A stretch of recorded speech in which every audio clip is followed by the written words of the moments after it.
අද අපි කතා කරන්න යන්නේ අවුරුදු 2500කටත් වඩා පැරණි ඒත් අද මේ තොරතුරු වලින් පිරිච්ච ලෝකේ ඇත්ත හොයාගන්න අපිට උදව් කරන්න හරිම බලවත් ධර්ම කරුණක් ගැනයි.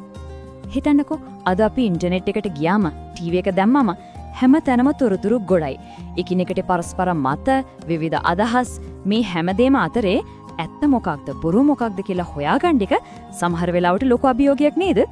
එක පැත්තකින් අපිට හෙනවා විශේෂඥයෝ කියන්නේ මෙහෙමයි කියලා. බලධාරීන් මාධ්‍ය මේ හැමෝම එකදරක් තමයි හරිව දේ කියලා අපිට කියනවා. හැබැයි ඉතින් හරියටම ඊළඟ දවසේ තවත් කට්ටියක් එනවා අලුත්ම අත්දිනයක් අරගෙන. ඒ අය කියනවා නෑ ඒක සම්පූර්ණයෙන්ම වැරදි. ඇත්ත කතාව මේකයි කියලා. කලින් කිව්ව හැමදේම තිරපත් වෙනවා. ඉතින් අන්තිමට මොකද වෙන්නේ? අපිට මොකොත් හිතාගන්න බැරි වෙනවා, ඔළුව අවුල් වෙනවා, සැකයක් ඇති වෙනවා. හැබැයි පුදුමේ කියන්නේ මේ ප්‍රශ්නේ අද ඊයාප එකක් නෙමේ මේකටම මුහුණ දුණු පිරිසක් ගැන කියවන පැරණි කතාවක් තියෙනවා. අපි ඒ පැත්තට හැරමු.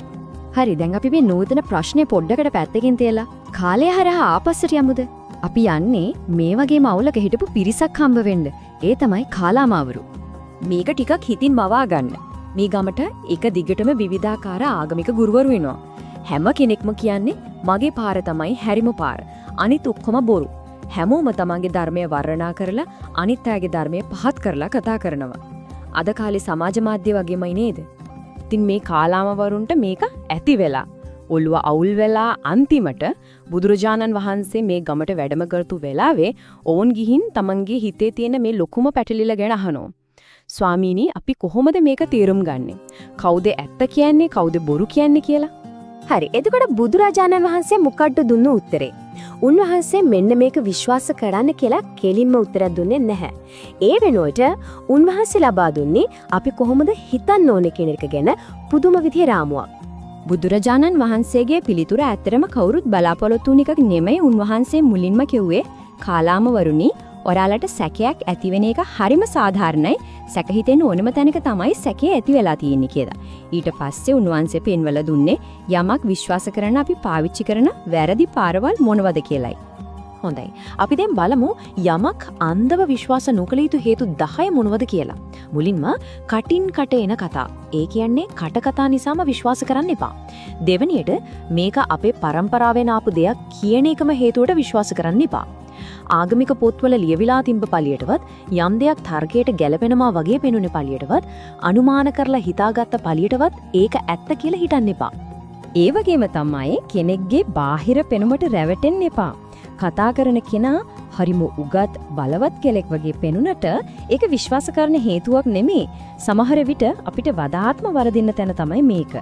යම් අදහසක් අපේ හිතේ තියෙන අදහසකට ගැලපෙනවා නම් අපි ඒක ලේසියෙන්ම පිළිගන්නවා. හැබැයි බුදුන් වහන්සේ කියනවා ඒකත් හරි ක්‍රමයක් නෙමෙයි කියලා. හැබැයි මේ ඔක්කොටම වඩා මේ දේශනාවේ තියෙන විප්ලවීයම පුදුමම කාරණේ තමයි මේක. බුදුරජාණන් වහන්සේ ඔවුන්ට කිව්වා මේ මගේ ශාස්ත්‍රවරයා කියන ගෞරවය නිසා විතරක් මම කියන දේ පවා අන්ධව පිළිගන්න එපා කියලා. හිතන්නකෝ ඒකේ තියෙන නිදහස. හරි.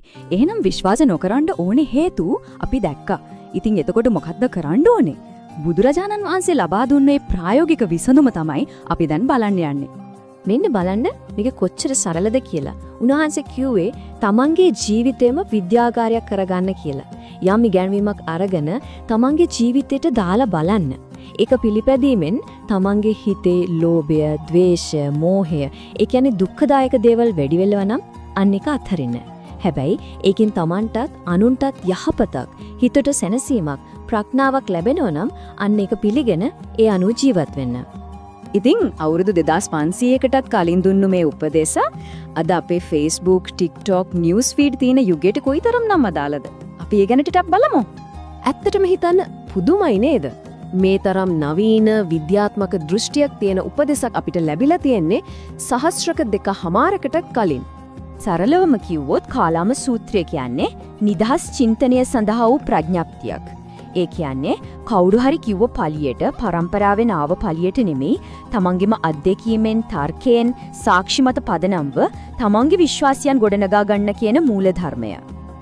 මේකේ තියෙන පුදුම සම්බන්ධය තමයි නූතන විද්‍යාවේ පදනමත් මේකම වීම. විද්‍යාවේදී කරන්නේ මොකද්ද?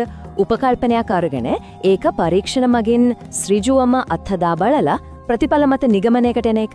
බුදුන් වහන්සේ අවුරුදු 10 ගානකට කලින් අපිට කිව්වෙත් ඒ දේම Tamanගේ ජීවිතයට කරලා බලන්න කියලයි. ඉතින් මේ කතාවෙන් පස්සේ අපි අපේම අහගන්න ඕන ප්‍රශ්නයක් තියෙනවා.